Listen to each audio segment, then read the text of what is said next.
ঢাকা মহানগর পুলিশের পক্ষ থেকে উত্তরা এবং তুরাগ এলাকায় বিভিন্ন স্থানে সকল ধরনের সভা সমাবেশ নিষিদ্ধ ঘোষণা করা হয়েছে।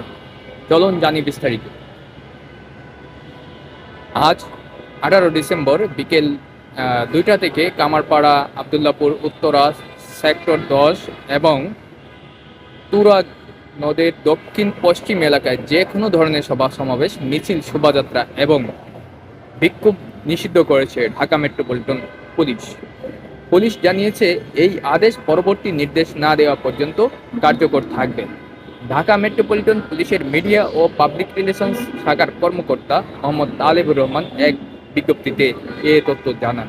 বিজ্ঞপ্তিতে বলা হয়েছে, সম্প্রতি উদ্ভূত পরিস্থিতি মোকাবিলায় জনশৃঙ্খলা রক্ষার্থে ঢাকা মেট্রোপলিটন পুলিশ অর্ডিন্যান্স অনুযায়ী অর্পিত ক্ষমতা বলে এ নিষেধাজ্ঞা জারি করা হয়েছে।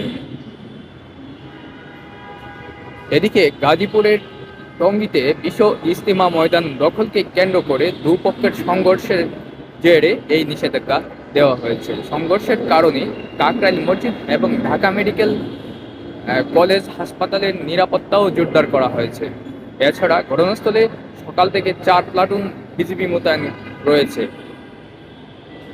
পরিস্থিতি নিয়ন্ত্রণে রাখতে প্রশাসন সর্বোচ্চ সতর্ক অবস্থানে রয়েছে। নতুন কোনো আপডেট পেতে আমাদের সাথেই থাকুন। এই ছিল আজকের আপডেট। আপনাদের মতামত জানাতে কমেন্ট করুন এবং ভিডিওটি শেয়ার করতে ভুলবেন না। ধন্যবাদ।